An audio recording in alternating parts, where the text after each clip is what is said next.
ជួសជុលកន្លែងហ្នឹងដោយសារមូលហេតុការដែលយើងមកយើងឃើញថ្មធ្លាក់រាយប៉ាយពេញអីយើងពង្រឹងគ្រឹះជំវិញកន្លែងយើងធ្វើហើយយើងពង្រឹងគ្រឹះទៀតបន្ទាប់ពីការជួសហើយទេសភាពនៅទីនេះគឺមានការតាក់ទាញភៀវដែលគាត់ចង់មកតាមពិតទៅគម្រោងរបស់យើងដែលធ្វើការនៅក្នុងមន្ទីរតម្រែខាងមុខខាងលក្ខកើតហ្នឹងគម្រោងយើងធ្វើតាំងពី2003ណាគម្រោងយើង2ឆ្នាំកន្លះ2023បាទ2023អញ្ចឹងគម្រោងយើងត្រូវចប់នៅក្នុងឆ្នាំ2024ហ្នឹងឯងប៉ុន្តែយើងឥឡូវនេះយើងត្រូវការ2-3ខែដើម្បីសម្អាតនឹងរឿងទាទៅខាងនោះជួសជុលកន្លែងហ្នឹងដោយសារមូលហេតុការដែលយើងមកយើងឃើញថ្មធ្លាក់រាយប៉ាយពេញឯងណាដែលអាចប្រើបានយើងប្រើវិញអញ្ចឹងយើងឃើញហើយកន្លែងដែលយើងជួសជុលហ្នឹងពីដើមឡើយស្លែដុសជុំវិញឲ្យយើងមើលពិបាកមើលទៅមើលវាមិនងាយយល់បើពេលយើងសម្អាតលាងសម្អាតទៅយើងឃើញទស្សនវិជ្ជាវាផ្លាច់ពីមុនហើយមួយការងារមួយចំនួនដូចជាសនេះយើងដូរថ្មីនេះទុកអាចារ្យចិត្តហ្នឹងដើម្បីឲ្យគេឃើញពីភាពថាការងារយើងធ្វើហ្នឹងធ្វើបានឲ្យខ្លះហើយយើងធ្វើអីខ្លះយើងពង្រឹងគ្រឹះជុំវិញកន្លែងយើងធ្វើហើយយើងពង្រឹងគ្រឹះទៀតអញ្ចឹងខ្ញុំគិតថានឹងជាការផ្លាស់ប្ដូរមួយទៀតបន្ទាប់ពីការជួលហើយទេសភាពនៅទីនេះគឺមានការតាក់ទាញជាដែលគាត់ចង់មកទស្សនាអាចមកមើលខ្ញុំមានមោទនភាពនឹងការងារដល់ពួកខ្ញុំបានបង្រៀននិងបានធ្វើកន្លងមកខ្ញុំគិតថាពួកខ្ញុំប្រឹងប្រែងអស់ពីសមត្ថភាពហើយនឹងខ្ញុំខំប្រឹងប្រែងបន្តទៅទៀតទោះបីយើងមិនទាន់បាន100%ប៉ុន្តែយើងពេញចិត្តដើម្បីដែលយើងបានធ្វើសប្តាហ៍ថ្ងៃនេះ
ហើយរូបនោះមានរូប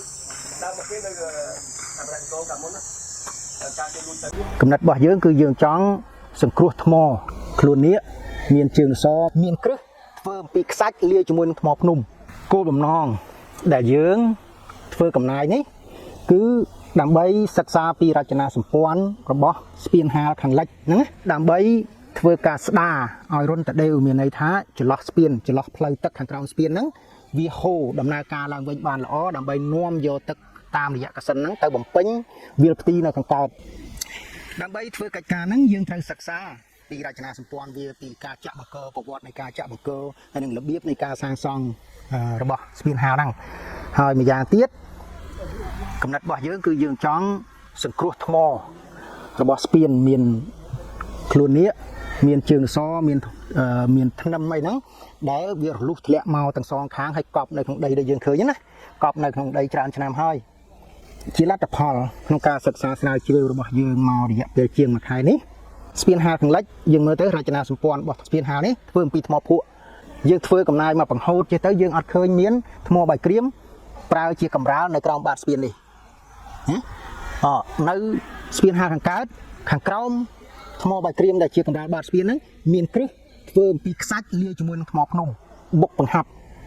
ដោយឡែកនៅនេះយើងអត់ឃើញអញ្ចឹងទេណាយើងអត់ឃើញដូចនៅខាងកើតទេយើងមើលទៅឃើញសិតបើងាកទៅខាងលិចនោះបន្តិចងាកទៅខាងលិចបន្តិចយើងឃើញបើយើងប្រើតាមភាសាខ្មែរយើងគេហៅថាដាហ្នឹងមានបើយើងហៅម្យ៉ាងទៀតតាមរបៀបអ្នកស្រុកហៅត្រួតគ្នាគេថាថ្មដាមានន័យថាថ្មធម្មជាតិដែលវាកើតចេញពីចម្រៀលនៃជើងភ្នំកលែនណាថ្មធម្មជាតិហ្នឹងគឺគេដាប់យើងឃើញស្នាមដាប់នៅក្នុងណាគឺគេដាប់ថ្មធម្មជាតិហ្នឹងប្រហែលជាថ្មដែលយកមកកសាងស្ពានហាលនេះមកភាគដាប់ចេញពីបាតកសិនទៅហ្នឹង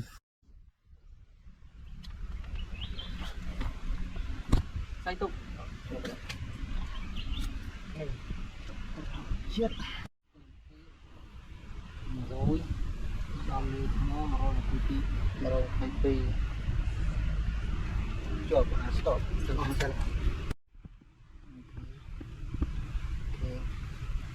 នេះកន្លែងនេះចំណុចប្រសពនៅវាថ្មនេះពីនេះ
ចង់និយាយពីអាកន្លែងថ្មនោះហើយអញ្ចឹងថ្ម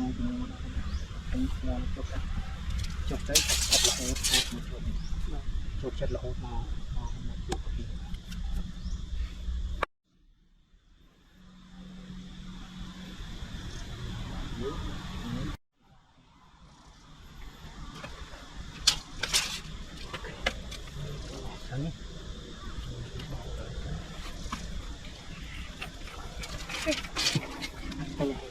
chắc con bằng anh thì đa nữa nè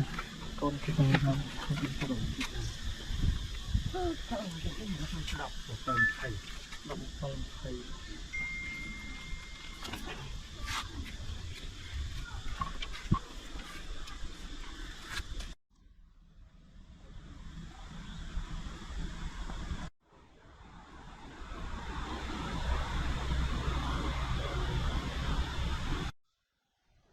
នេះបាយឆា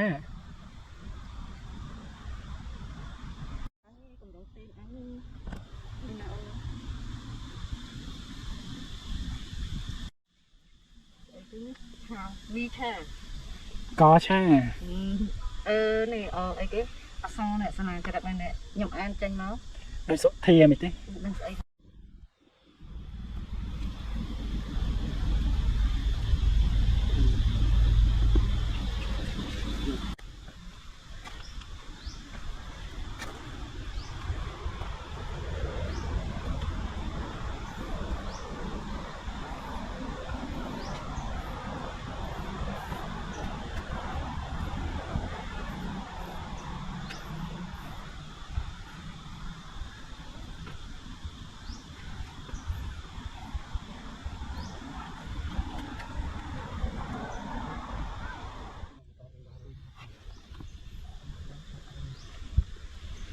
ចង់និយាយពីអាកន្លែងបងគឺចាក់បោកមកខ្ញុំជប់ទៅជប់ចិត្តរហូតមកជប់ចិត្តរហូតមកជួបពី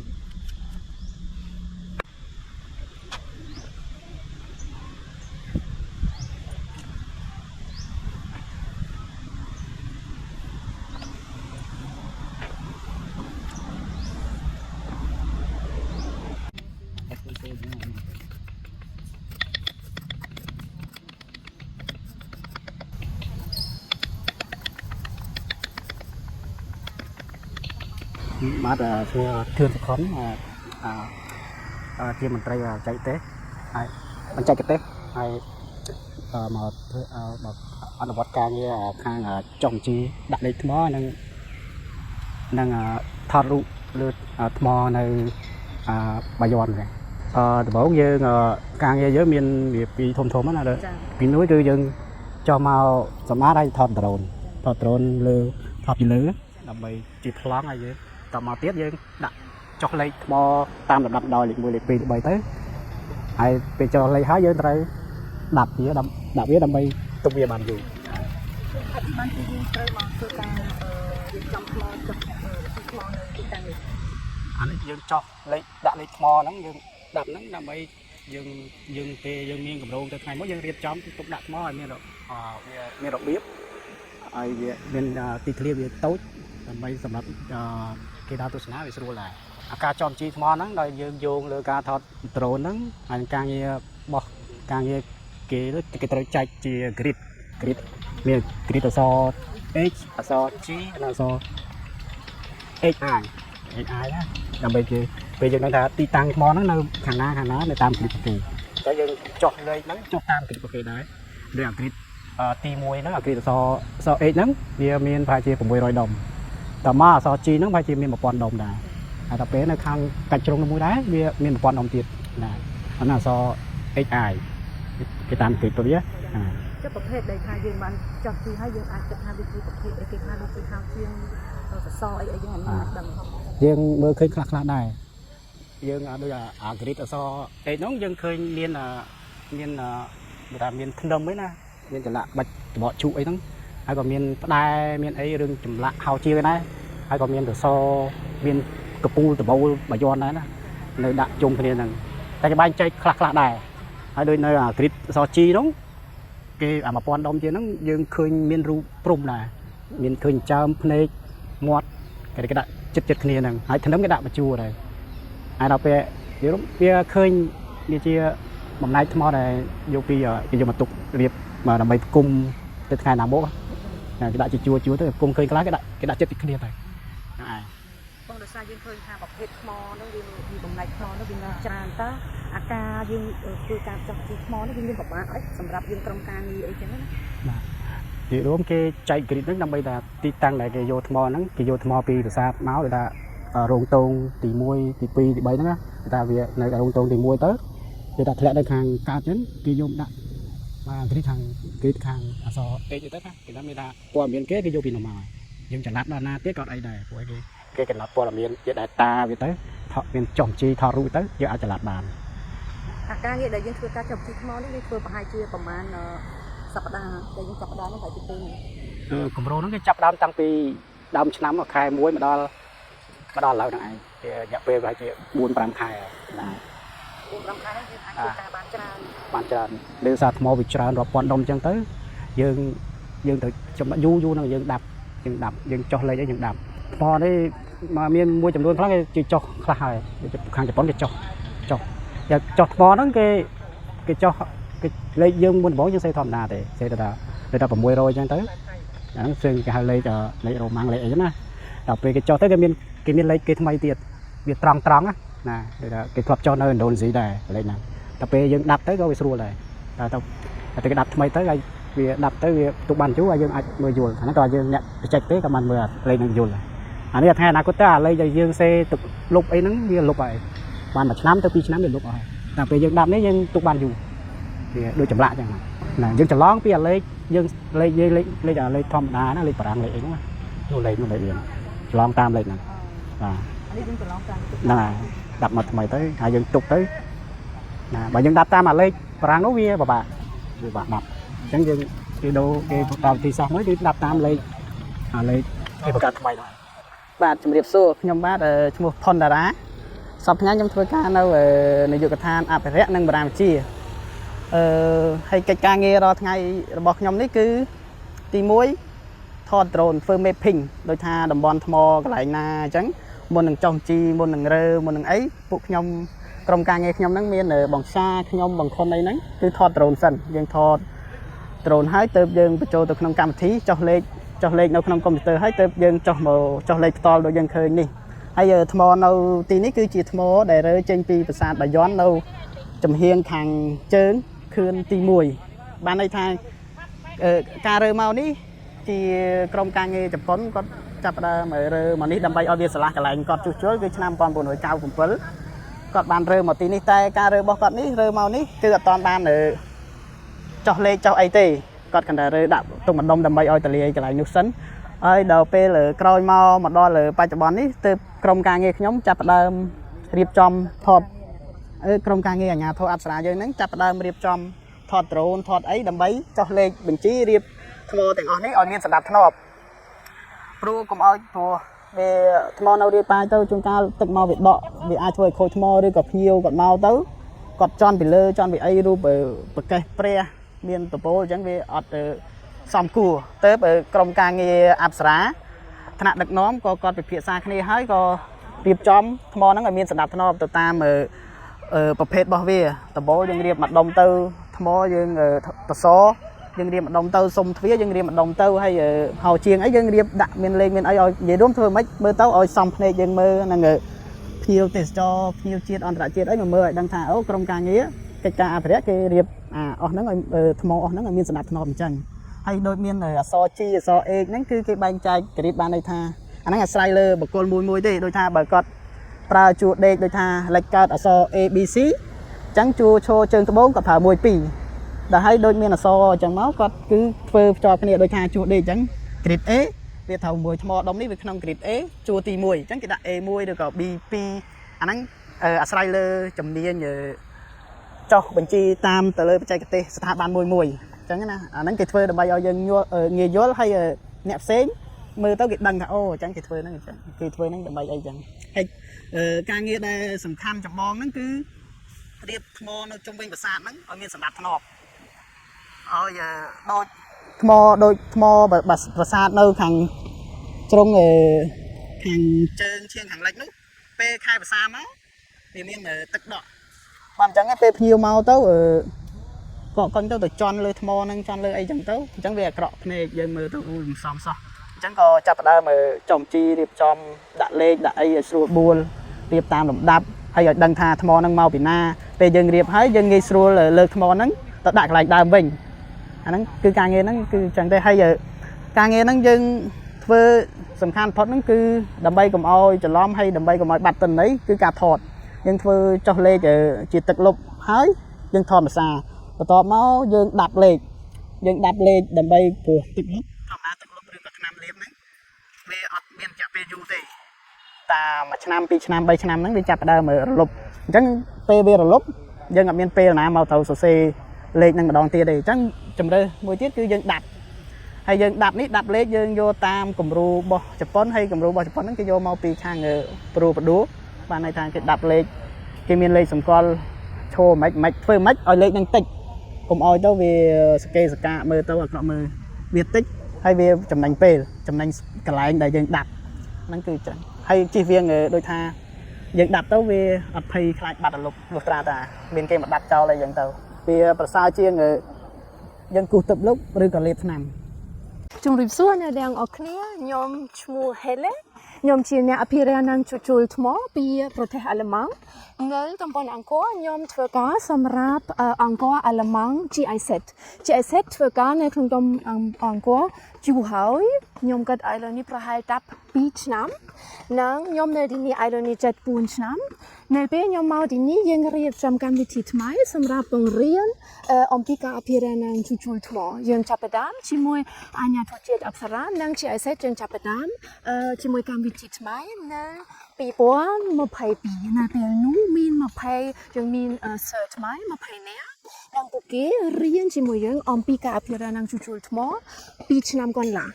នៅ2ឆ្នាំកន្លងទាំងអស់យើងមានខ្ញុំគិតទាំងអស់ប្រហែល250ថ្ងៃ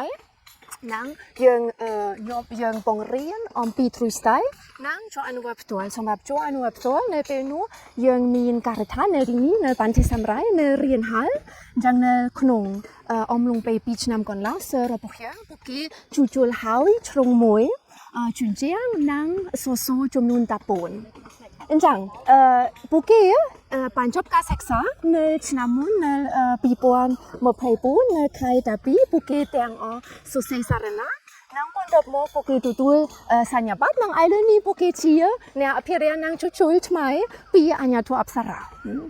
ពីព្រោះពួកគេនៅតែអត់មានបទពិសោធន៍ច្រើននៅឆ្នាំមុនយើងជួយរៀបចំគម្រោងថ្មីអញ្ចឹង2ឆ្នាំនេះពួកគេបន្តទៀតធ្វើការនៅក្នុងបានទីសាំរ៉ៃនៅរៀនហើយខាងកើតប៉ុន្តែឥឡូវនេះយើងផ្លាប់បដូរជ្រុងនិងឥឡូវនេះយើងនៅជ្រុងទី2និងឥឡូវនេះអ្នកអភិរក្សនិងជួសជុលថ្មីពួកគេទទួលក៏ត្រូវធ្វើការនាងមានន័យថាយើងសាច់ច្បងពីក្រុមអភិរក្សថ្មនិងខ្ញុំអ្នកប្រឹក្សាយោបល់ពី GIZ យើងនៅតែនៅទីនេះយើងជួយប៉ុន្តែយើងនៅខាងក្រោយអញ្ចឹងយើងនៅខាងក្រោយនៅពេលពួកគេអត់យល់ធ្វើយ៉ាងម៉េចពួកគេអត់ច្បាស់ធ្វើតេស្តយ៉ាងម៉េចពួកគេអត់យល់ឥឡូវនេះយើងធ្វើអីយើងជួយប៉ុន្តែជីទូទៅគម្រោងនេះត្រូវតែជួយពួកគេរៀបចំគម្រោងនិងធ្វើវាទទួលក៏ត្រូវ100%អញ្ចឹងយើងសង្ឃឹមនៅឆ្នាំនេះយើងដូចគ្នាអាចមានកម្មវិធីអំពីរៀបចំនិងសរសេរគម្រោងថ្មីយ៉ាងម៉េចនៅឆ្នាំនេះពួកគេត្រូវតែសម្រាប់ឆ្នាំក្រោយពួកគេចង់តាភាគសម្រាប់ការដ្ឋានថ្មីមួយណានិងពួកគេរៀបចំអញ្ចឹងយើងសង្ឃឹមឲ្យជួពួកគេអត់ត្រូវការយើងពួកគេជាក្រុមមួយតែអប្សរាអាចនិយាយអូសូមតែទីនោះឬសូមរៀបចំគម្រោងថ្មីនិងពួកគេធ្វើយើងនៅឥឡូវនេះយើងនៅតែនៅទីនេះដោយខ្ញុំបាននិយាយហើយយើងនៅតែមានផ្នែកខ្លះពួកគេអាចរៀនច្រើនជាងអញ្ចឹងឧទាហរណ៍នៅឆ្នាំនេះខ្ញុំរៀបចំគម្រោងកម្មវិធីខ្លះឧទាហរណ៍អំពីសុវត្ថិភាពនៅការដ្ឋានខ្ញុំរៀបចំកម្មវិធីអំពីការសរសេរគម្រោងថ្មីយ៉ាងម៉េចយើងក៏គ្នាចង់ពួកគេត្រូវតែរៀនច្រើនជាងអំពីការគូត្រាទុកជាអញ្ចឹងយើងនៅតែមានកម្មវិធីខ្លះនិងពួកគេអាចពួកគេចូលរួមនិងពួកគេអាចរៀនច្រើនជាងនៅពេលនោះយើងមានកម្មវិធីនិងមនុស្សទាំងអស់អាចតាភានិងបន្តមកយើងនិយាយជាមួយមនុស្សនីមួយៗខ្ញុំគិតនៅពេលនោះយើងមានប្រហែល40នាក់យើងសួរពួកគេឲ្យពួកគេចង់រៀនពួកគេនៅពេលអនាគតពួកគេចង់ធ្វើអីនិងយើងជ្រើសរើសមនុស្ស20នាក់និងឥឡូវនេះខ្ញុំត្រូវតែនិយាយខ្ញុំពីបាច់តិចពីព្រោះយើងមាន2នាក់ពួកគេបន្តពីបានចប់ការសិក្សាពួកគេសម្រាប់ចិត្តត្រឡប់ទៅនាយកដ្ឋានរបស់គេវិញពួកគេចង់បន្តទៀតជាមួយការងាររបស់ពួកគេប៉ុន្តែយើងមាន18នាក់តែនៅពេលពួកគេឈប់ជាមួយកម្មវិធីនេះឲ្យយើងចាប់អារម្មណ៍យើងចូលចិត្តការងារនេះនិងយើងចង់ជាអ្នកអភិរក្សនិងជួសជុលនៅក្នុងតំបន់អង្គរខ្ញុំយល់អត់ទេនៅពេលនោះខ្ញុំគិតពួកគេសំខាន់ជាងគេពួកគេទាំងអស់គ្នាចាប់អារម្មណ៍និងពួកគេទាំងអស់គ្នា អត់មានចំណេះដឹងអំពីថ្មអំពីការភារៈនឹងជួលអញ្ចឹងខ្ញុំគិតនៅពេលយើងចាប់ផ្ដើមអត់មានបញ្ហាយើងមានមនុស្សពីនីយដ្ឋានផ្សេងទៀតប៉ុន្តែនៅក្នុងកម្មវិធីវាអត់សំខាន់នឹងប្រហែលខ្ញុំចង់និយាយបើសិនយើងប្រៀបធៀបជាមួយបង្រៀននៅអាល្លឺម៉ង់ខ្ញុំគិតនៅទីនេះខ្ញុំភ្ញាក់ផ្អើលពីព្រោះនៅអាល្លឺម៉ង់នៅពេលយើងមានសិស្សថ្មីជីទៅតែពួកគេមកពីកន្លែងផ្សេងទៀតពួកគេចាប់អារម្មណ៍ប៉ុន្តែពួកគេអត់មានចំណេះដឹងអំពីវត្ថុដែលពួកគេអាចអភិរក្សនឹងជួយនៅពេលអនាគតអញ្ចឹងឧទាហរណ៍យើងចាប់ផ្ដើមនៅការដ្ឋានថ្មីនឹងពួកគេអត់ដឹងអំពីប្រវត្តិសាស្ត្រពួកគេអត់ដឹងអំពីបច្ចេកទេសនៅទីនេះខុសគ្នានៅពេលយើងមកទីនេះលើទី1នឹងយើងចាប់ផ្ដើមនៅការដ្ឋានខ្ញុំគិតឥឡូវនេះមានជំហានពិបាកតិចប៉ុន្តែអត់ទេខុសគ្នាខ្ញុំខុសពីព្រោះពួកគេប្រហែលពួកគេអត់យល់ច្បាស់លាស់អំពីថ្មពីទីនេះពួកគេអត់យល់ច្បាស់អំពីអភិរក្សនឹងជួយយ៉ាងម៉េចពួកគេអត់យល់ពីសម្ភារៈដែលយើងប្រើប៉ុន្តែពីព្រោះពួកគេយូរហើយនៅក្នុងតំបន់អង្គរពួកគេយល់ច្រើនអញ្ចឹងពួកគេមកនឹងពួកគេយល់នៅទីនេះមានការប្រព័ន្ធនៅទីនេះមានវាពីព្រោះពួកគេយូរហើយនៅទីនេះនឹងរយថ្ងៃឧទាហរណ៍មានមនុស្សខ្លះពួកគេជាអ្នកយាមចឹងនៅពេលនេះពួកគេរយថ្ងៃនៅទីនេះអញ្ចឹងពួកគេយល់ច្រើនអញ្ចឹងនៅទីនេះខ្ញុំត្រូវតែនេះពួកគេរៀនប្រហែលលឿនជាងសិស្សនៅអាល្លឺម៉ង់ពីព្រោះនៅទីនេះប្រហែលពេលមួយជីវិតនៅចិត្តតំបន់អង្គរពួកគេយល់ពីប្រវត្តិសាស្ត្រចឹងល្អគាត់ពិសោធន៍ល្អណាស់សម្រាប់ខ្ញុំខ្ញុំសប្បាយចិត្តខ្លាំងណាស់ខ្ញុំអាចបង្រៀននៅទីនេះខ្ញុំនៅទីនេះខ្ញុំមានបទពិសោធន៍ពិសេសពីព្រោះខ្ញុំមានសិស្សដែលចង់រៀនពួកគេទាំងអស់គ្នាចាប់អារម្មណ៍ពួកគេសួរពួកគេចង់ធ្វើការងារល្អណាស់អញ្ចឹងខ្ញុំនៅទីនេះសប្បាយរួចថ្ងៃពេលខ្លះមានការងារច្រើនសម្រាប់ខ្ញុំប៉ុន្តែ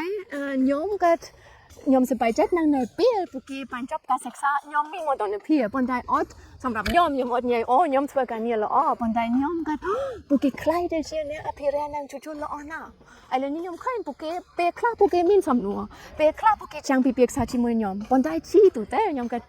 ច្រើនដងពួកគេអត់ត្រូវការខ្ញុំពួកគេអាចសម្រេចចិត្តលើតាពេលខ្លះបារម្ភពួកគេខ្លាចតិចប៉ុន្តែពួកគេមានទាំងអស់ពួកគេរៀនច្រើននឹងខ្ញុំគាត់ខ្ញុំគាត់ល្អនៅពេលអនាគតពួកគេអាចធ្វើអភិរក្សនឹងជួយ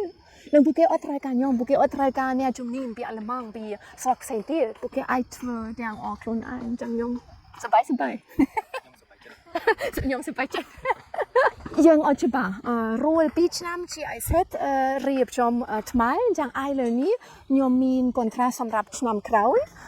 សម្រាប់នៅឆ្នាំក្រោយយើងអាចរៀបចំគម្រោង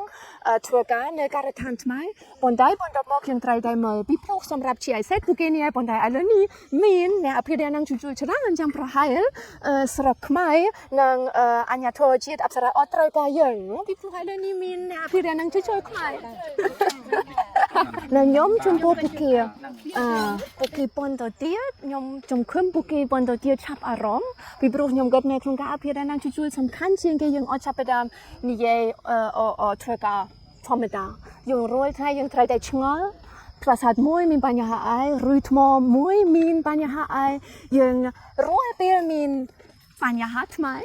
រួចពេលយើងឃើញសម្ភារៈនេះល្អសម្ភារៈនោះអត់ល្អអញ្ចឹងយើងត្រូវតែឆ្ងល់យើងត្រូវតែបន្តទៀតរៀនយើងត្រូវតែបន្តទៀតអានសៀវភៅសិក្សាអញ្ចឹងខ្ញុំសង្ឃឹមពួកគេអាចមានវាពួកគេអាចបន្តទៀតជាមួយវានិងខ្ញុំចំពោះពួកគេអាចពេលមួយជីវិតធ្វើការនៅទីនេះនិងពួកគេអាចអភិរក្សនឹងជួយនឹងជួយថែរក្សាតំបន់អង្គរប្រាសាទខ្មែរបទពិសោធន៍ពិសេសខ្ញុំក៏យើងអត់មានបេតិកភណ្ឌដូចនៅក្នុងតំបន់អង្គរវាខ្ញុំពេលខ្លះខ្ញុំក៏នៅអឺរ៉ុបយើងនិយាយប៉ាសនាធ្វើការនៅតំបន់អង្គរប្រហែលបន្តមកខ្ញុំមិនអត់ធ្វើការនៅកន្លែងផ្សេងទៀតពីព្រោះកន្លែងផ្សេងទៀតបន្តមកអត់ទៅតំបន់អង្គរអញ្ចឹងមានមនុស្សនៅអាល្លឺម៉ង់ពួកគេប្រាប់ខ្ញុំ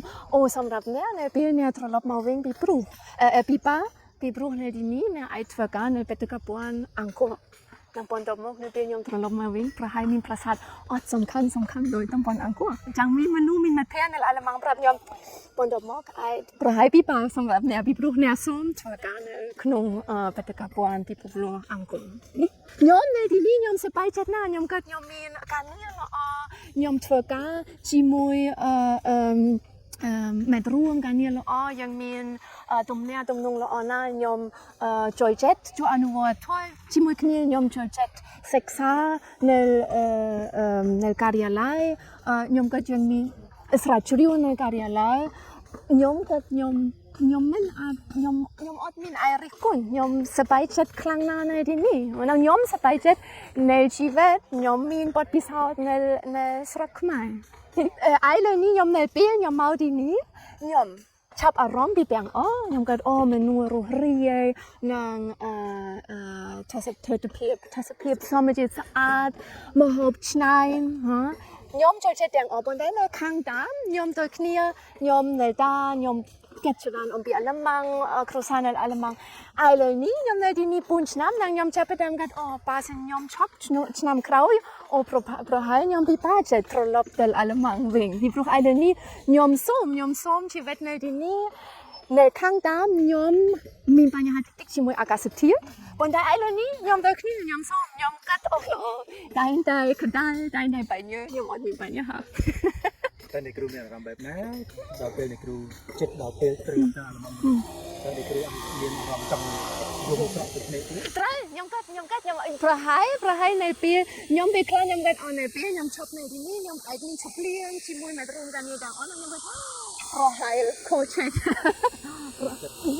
ប្រហែលពីបាទៅទៀតពីព្រោះឥឡូវនេះខ្ញុំមានពេលវេលាល្អនៅទីនេះខ្ញុំមានការងារខ្ញុំសប្បាយចិត្តជាមួយការងារជាមួយសប្បាយចិត្តជាមួយមេក្រុមការងារអញ្ចឹង100ខ្ញុំសប្បាយចិត្ត 100%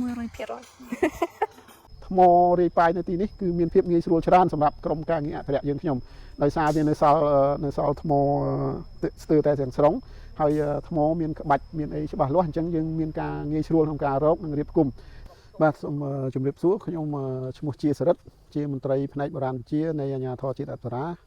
ហើយនៅថ្ងៃនេះយើងបានជួបគ្នាជាថ្មីម្ដងទៀតនៅប្រាសាទបន្ទាយព្រៃនៅបន្ទាយព្រៃនៅក្នុងឆ្នាំនេះគឺយើងជួសជុលខ្លងទ្វារទី2ខាងកើតនៃប្រាសាទបន្ទាយព្រៃនៅក្នុងដំណាក់កាលទី2បាទសូមបញ្ជាក់ថាប្រាសាទបន្ទាយព្រៃមានទីតាំងស្ថិតនៅខាងជើងប្រាសាទព្រះខ័នហើយជាប្រាសាទដែលកសាងនៅក្នុងរាជព្រះបាទជ័យវរ្ម័នទី7នៅក្នុងសម័យបាយ័ននៅចុងសតវត្សទី12បន្ទាយព្រៃគឺជាប្រាសាទដែលសង់អំពីថ្មភក់លាយថ្មបាយក្រៀមមានកំពែង3ជាន់ហើយនឹងព័ទ្ធជុំវិញដោយកសិនទឹក1ជាន់បាទប្រាសាទនេះកសាងឡើងគឺឧទ្ទិសទៅដល់ពុទ្ធសាសនាមហាយានគឺឧទ្ទិសទៅដល់ព្រះលោកេសូដែលជាទូទៅខ្មែរយើងហៅថាព្រះពោធិសត្វ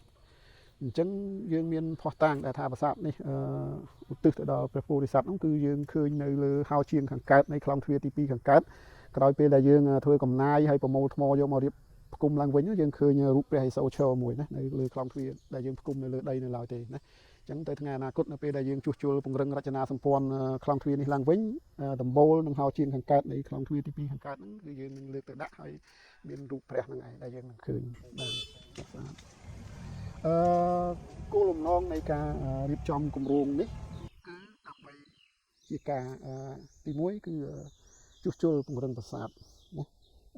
ដែលប្រឈមនឹងគ្រោះថ្នាក់ណាកុំឲ្យដួលរលំតទៅទៀតនិងថែរក្សាពង្រឹងនៅថ្មដែលពុកផុយនិងរចនាសម្ព័ន្ធដែលប្រឈមនឹងការដួលរលំរបស់ខ្លងទ្វារទី2ខាងកើតទី2គឺដើម្បីរៀបចំណាសណ្ដាប់ធ្នាប់និងរបៀបរៀបរយនៅក្នុងរមណីយនៅក្នុងប្រាសាទបន្ទាយព្រៃនេះបាទទីគោលបំណងទី3នៃគម្រោងគឺទាក់ទងទៅនឹងការពង្រឹងនៃសុវត្ថិភាពសំណង់ក៏ដូចជាពាក់ព័ន្ធទៅនឹងសុវត្ថិភាពភ្ញៀវដែលចូលទស្សនាប្រាសាទនេះបាទហើយស្របទៅនឹងគោលនយោបាយនៃការលើកតម្លៃទេសចរនៅក្នុងតំបន់អង្គរណាកាលណាបើយើងជួសជុលពង្រឹងរចនាសម្ព័ន្ធប្រាសាទបន្ទាយព្រៃនេះបានរឹងមាំល្អអញ្ចឹងទេដើម្បីបញ្ជៀសការកកស្ទះភ្ញៀវនៅប្រាសាទប្រខ័នឬក៏តំបន់ផ្សេងនៅក្បែរនេះដូចជានៀកពាន់ឬក៏អីហ្នឹងឬក៏តំបន់អង្គរហ្នឹងយើងអាចបង្វែរការទស្សនាមានន័យថាយើងបន្ថែមវងទស្សនាមកបន្ទាយព្រៃនេះឲ្យបានកាន់តែច្រើនពីព្រោះប្រាសាទនេះវាមានលក្ខណៈរៀងដាច់ដោយឡែកបន្តិច ថ្មីត្បិតតែនៅចិត្តប្រខណ្ឌមែនប៉ុន្តែក៏មិនសូវមានមនុស្សមកច្រើនប្រហែលដែរភ្ញៀវភាគច្រើនភ្ញៀវដែលមកទីនេះជាភ្ញៀវគេហៅថាគាត់មកដោយលក្ខណៈឯកជនដែលគាត់មកសិក្សាស្វែងយល់ឬក៏អ្នកស្រាវជ្រាវស្វែងយល់អំពីវប្បធម៌អំពីស្ថាបត្យកម្មនៅសម័យអង្គរនោះបាទហ្នឹងហើយភ្ញៀវតួយើងឃើញថាកម្រណាស់មូលហេតុនេះហើយបានអាជ្ញាធរអប្សរារៀបចំណាដាក់ចំណតមួយនៅជ្រុងនៃសានហើយប្រាសាទប្រខណ្ឌហ្នឹងគឺនៅ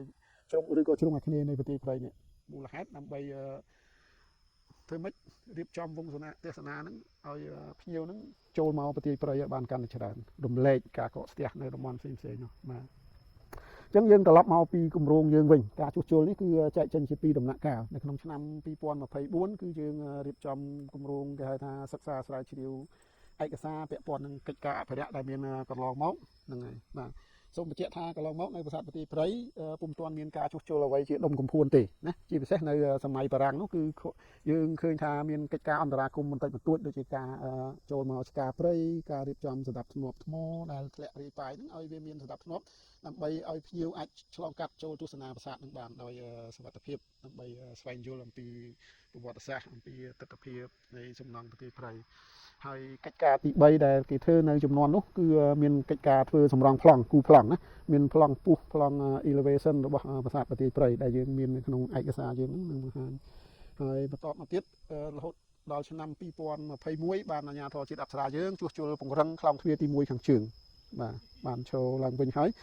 បាទហើយនឹងដល់2025នេះយើងធ្វើការជួសជុលខ្លោងទ្វារទី2ខាងកើតនេះគឺអនុលោមទៅតាមផែនទីដែលយើងបានស្រង់នៅចំណុចគ្រោះថ្នាក់បាទជាទូទៅសូមបញ្ជាក់ថារាល់កិច្ចការជួសជុលរបស់អាជ្ញាធរអប្សរាគឺយើងតែងតែមានការសិក្សាវាតម្លៃទៅលើស្ថានភាពសំណង់ជាមុនហើយបង្ហាញនៅចំណុចគ្រោះថ្នាក់នៅក្នុងប្រាសាទប្រទីព្រៃតែវាមានចំណុចគ្រោះថ្នាក់ហើយវាមានទំហំនៃការគ្រោះថ្នាក់ហ្នឹងខុសៗគ្នាណាបាទអញ្ចឹងទេការជួសជុលនេះគឺយើងអនុលោមទៅតាមកម្រិតនិងអត្ថភាពនៃចំណុចគ្រោះថ្នាក់របស់ប្រាសាទម្ល៉េះហើយបានយើងរៀបចំរបាយការណ៍សង្ខេបមួយណាបន្ទាប់ពីយើងសិក្សាវាតម្លៃផ្នែកស្ថាបត្យកម្មយើងវិភាគទៅលើលក្ខណៈសំណង់គ្រឿងបង្គុំសំណង់បញ្ហាដែលមានហានិភ័យឬក៏បញ្ហាប្រឈមនៃសំណង់ហ្នឹងវាខូចខាតយ៉ាងម៉េចណាអញ្ចឹងយើងធ្វើរបាយការណ៍សង្ខេបមួយជូនថ្នាក់ដឹកនាំអាជ្ញាធរជាតិអប្សរានិងក្រុមអ្នកជំនាញការ UNESCO ហើយយើងធ្វើបទបង្ហាញនៅក្នុងកិច្ចប្រជុំបើខ្ញុំចាំមិនភ្លេចទេគឺឆ្នាំខែ12ឆ្នាំ2022យើងបានឆ្លងអនុសាសន៍នៃអ្នកជំនាញការមកហើយយើងទទួលបានអនុសាសន៍ណែនាំថា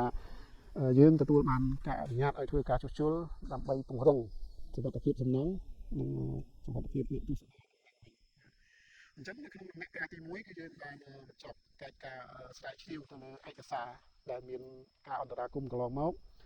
យើងបានធ្វើកំណាយបុរាណវិទ្យាដើម្បីប្រមូលយកថ្មដែលធ្លាក់កប់ដីហ្នឹងយកមករៀបផ្គុំឡើងវិញដូចយើងឃើញនៅលើទីតាំងជាក់ស្ដែងស្រាប់ណាយើងរកឃើញហោជាងគ្រឿងបង្គំនៃហោជាងមុខខាងកើតខាងជើងខាងលិចដែលពីមុនមកធ្លាក់ដល់ដីអស់ឥឡូវយើងយកមករៀបបញ្ចូលនៅលើដីហើយអញ្ចឹងក្រោយពេលបញ្ចប់ការងារជួសជុលពង្រឹងគ្រឹះពង្រឹងទម្រជញ្ជាំងនៃខ្លោងទ្វារហ្នឹងយើងនឹងយកគ្រឿងបង្គំដែលយើងរកបានពីដីត្រឡប់ទៅដាក់នៅលើទីតាំងដើមរបស់សំណង់នឹងវិញបាទអញ្ចឹងនៅក្នុងគម្រោងដំណាក់កាលទី2នេះឆ្នាំ2025គឺក្រោយពេលយើងបញ្ចប់ការជួសជុលពង្រឹងគ្រឹះដីខ្សាច់និងពង្រឹងគ្រឿនតម្រូវខឿនអំពីថ្មវាយក្រៀមរួចយើងនឹងចាប់ផ្ដើមរៀបផ្គុំតួប្រាសាទនេះឡើងវិញហើយគ្រោងថានឹងបញ្ចប់នៅ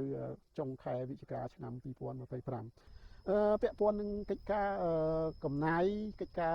គោលបំណងនៃការកំណាយបុរាណវិទ្យាទី1គឺយើងដើម្បីរកថ្មដែលធ្លាក់បាត់បាទចំពោះថ្មដែលនៅខ្លោងទ្វារទី2ខាងកើតដូចជាវាមិនជាបញ្ហាប្រមាណទេជាពិសេសចំពោះថ្មនៃរចនាសម្ព័ន្ធដំបូលឬក៏ហោជាងហ្នឹងគឺយើងរកឃើញស្ទើរតែទាំងស្រុងណាមានន័យថា 99% យើងរកឃើញវាបាត់តែផ្នែកខ្លះប្រហែលជាការបាត់បង់នោះមិនមែនគេយកទៅណាទេប្រហែលជាវាដោយសារវាពុកផុយឬក៏ខូចខាតមិនអាចប្រើកើតហ្នឹងប៉ុន្តែនៅទីនេះអ្វីដែលមានការបាត់បង់ថ្មច្រើនគឺនៅខឿនខាងក្រោមណាផ្នែកខាងមុខហើយនិងខាងលិចនិងតាមជ្រុងមុខខាងជើងនិងខាងត្បូងយើងឃើញថាពេលយើងកំណាយទៅលទ្ធផលបង្ហាញថាមានការដកហូតយកថ្មហ្នឹងចេញចល័តថ្មយកទៅក្រៅប្រហែលជាគេយកទៅប្រើនៅកន្លែងណាផ្សេងលហើយថ្មនៅខឿនជុំវិញនៃមុខខាងលិចនិងខាងកើតនៃខ្លោងទ្វារនេះគឺបាត់ទាំងស្រុងមិនអាចរកឃើញទេបាទមិនអាចរកឃើញទេដូច្នោះតែអនាគតក្នុងការជួសជុលពង្រឹងប្រហែលជាយើងត្រូវបន្ថែមថ្មខឿនថ្មថ្មីនឹងឡើងវិញដើម្បីពង្រឹងរចនាសម្ព័ន្ធខឿនដើម្បីឲ្យធានាថា ក្រោយពេលជួសជុលរួចថ្មដែលធ្លាក់មកលើដីយើងយកទៅរៀបចំនៅផ្នែកខាងលើហើយឲ្យសំណង់រឹងមាំអញ្ចឹងទាមទារឲ្យមានការពង្រឹងរចនាសម្ព័ន្ធខឿនហ្នឹងឲ្យបានគុតមុតល្អរឹងមាំល្អដើម្បីទ្ររចនាសម្ព័ន្ធផ្នែកខាងលើរាល់កិច្ចការដែលរកថ្មដែលធ្លាក់បាត់យើងតែងតែជួបនៅបញ្ហាជិះ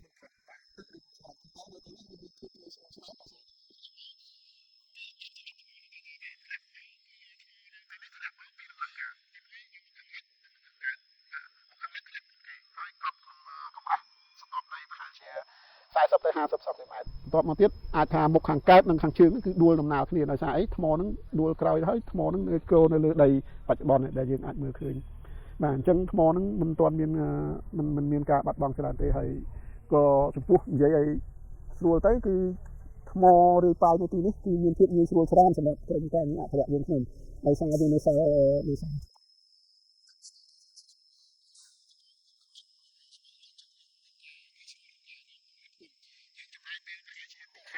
ដើម្បីរៀបផ្គុំថ្មដែលធ្លាក់នៅមុខខាងកើតមុខខាងជើងនិងមុខខាងលិចនៃខ្លោងទ្វារនេះបាទ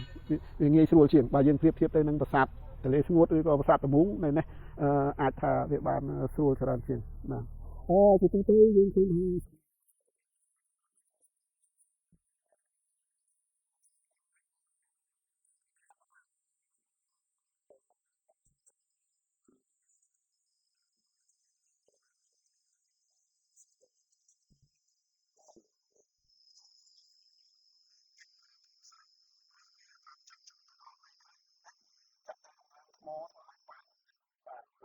ថ្មខ្លះ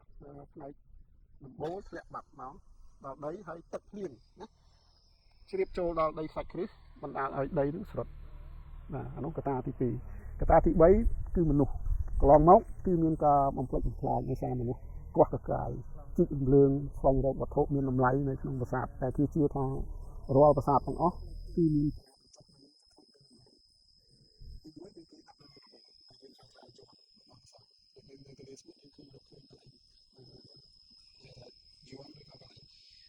ានទីសក្ការៈបូជាគេបញ្ចុះមានត្បូងមានតម្លៃទី2គេបញ្ចុះនៅខាងក្រោមកន្លែងទម្ររូបចម្លាក់ឬក៏ទម្រព្រះដែលគេរំកល់នៅក្នុងប្រាសាទអញ្ចឹងនៅប្រទេសព្រៃនេះ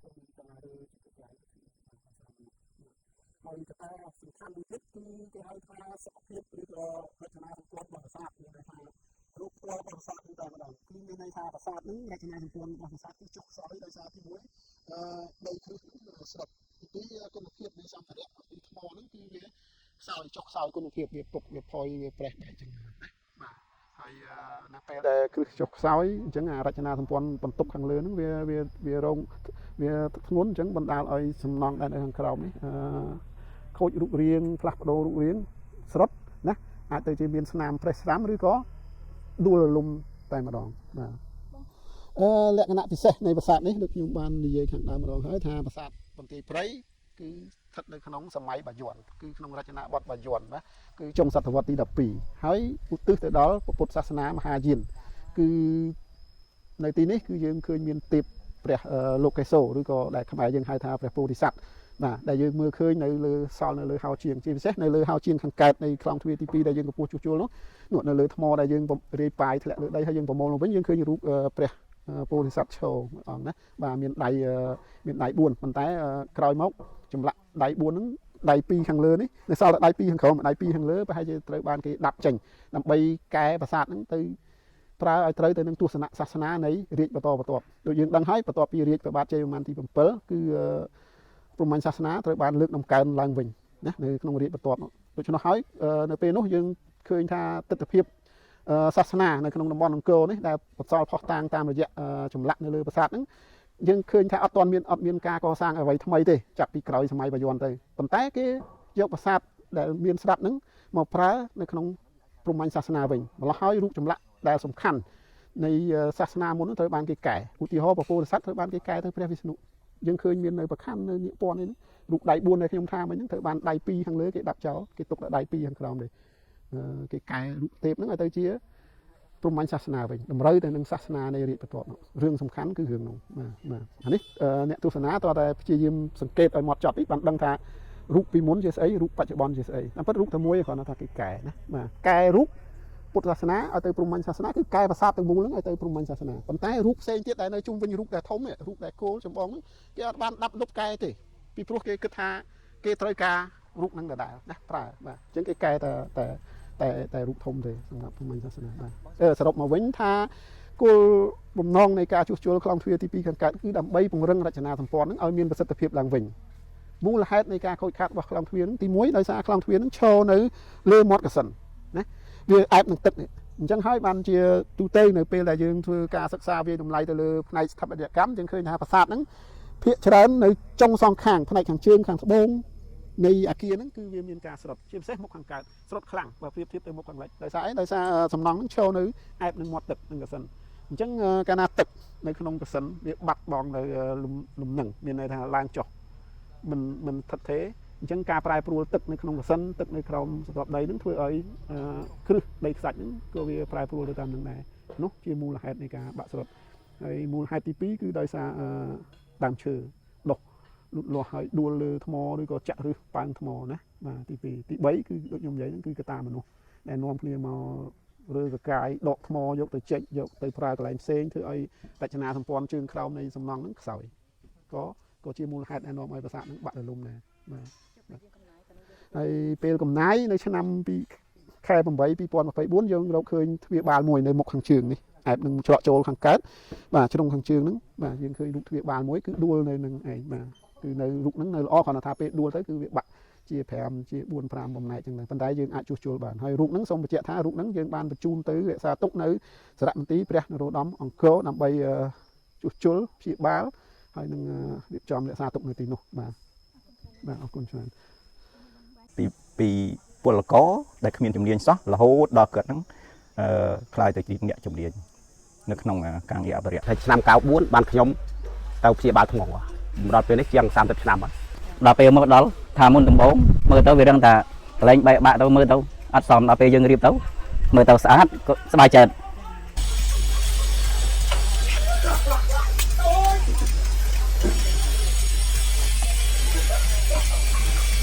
បាទជម្រាបសួរខ្ញុំបាទឈ្មោះវ៉ានវ៉ា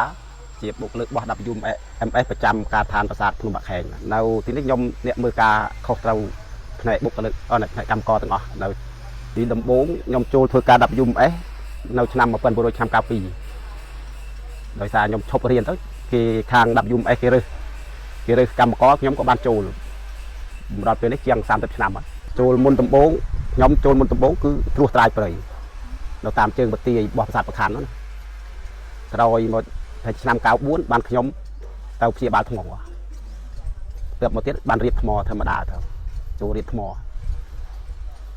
ទើបមកដល់ឆ្នាំ2008គេឲ្យខ្ញុំទៅមើលការខុសត្រូវក្នុងគោវត្តធ្វើរោងទងគោសមុទ្រទឹកដោះនោះដល់ចប់រោងទងគោសមុទ្រទឹកដោះគេឲ្យខ្ញុំទៅប្រខ័នវិញ2013បានគេឲ្យខ្ញុំមកភ្នំបាក់ខែងគឺដោយសារយើងធ្វើការជុំទៅគេមានអ្នកជំនាញមកណាអង្គការគេបានជួយអ្នកជំនាញមកជាមួយឲ្យធ្វើការជាមួយពួកអ្នកជំនាញទៅយើងចេះតែមានការយល់ប្រតិបត្តិបន្សំមកទៀតទៅ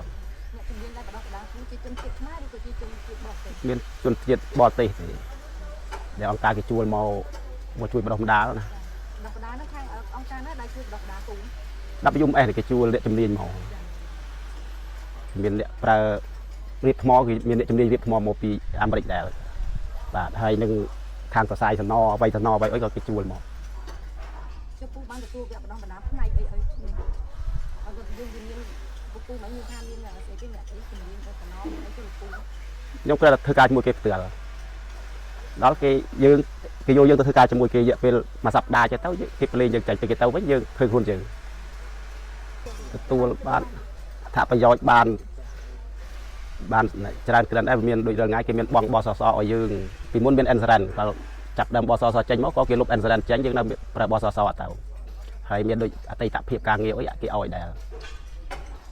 ឃើញក្រោយមកឃើញអង្គការគេបានបណ្ដុះបណ្ដាលវាមានអាជ្ញាធរជាតិអប្សរាផងគេបង្កើតសាលានៅលើភ្នំបាក់ខែងមួយដើម្បីបណ្ដុះបណ្ដាលជីវៈរបស់គាត់ឲ្យទទួលសញ្ញាបត្រណាដោយសារពួកគាត់ធ្វើការយូរឆ្នាំហើយសារៈសំខាន់វាសម្រាប់ខ្ញុំវាអាចល្អអានោះមកថាយើងមានការទទួលស្គាល់មានសញ្ញាបត្រទៅហើយយើងជាប់ពីការងារនេះយើងអាចយកសញ្ញាបត្រទៅរកការងារកន្លែងថ្មីទៀតបានពីមួយឆ្នាំទៅមួយឆ្នាំវាបានប្រសើរឡើងគ្រាន់ហើយពីព្រោះយើងធ្វើវា កំណើនប្រាក់ខែរបស់យើងចេះតែកើនឡើងម្ដងតិចម្ដងតិចដែរ ក្នុងការគ្រប់បងក្នុងការងារដែលបានចូលរួមជួបជុលតាមនេះគឺគាត់យ៉ាងម៉េចដែរបងបានក្នុងនាមបងជាអ្នកគ្រប់គ្រងម្នាក់ឃើញថាការងាររីកចម្រើនទៅមុខនេះដូចការងារជួបជុលគឺធ្វើដោយបេះដូងស្រឡាញ់បោះដូងថាបងមានមតិយោបល់អីយ៉ាងណាចំពោះក្រុមការងារយ៉ាងណារួមទាំងបង មានអារម្មណ៍ថាវាសប្បាយចិត្តដែរដោយសារឃើញភូមិកើតខំប្រឹងណាដោយសារនេះវាជាថែមរតកទៅយើងចេះតែធ្វើទៅព្រោះយើងចូលដល់វិស័យនេះវាយូរពេកហើយក៏វាមិនទៅណាកើតយើងធ្វើរហូតតែគេឈប់ប្រើយើងទៅ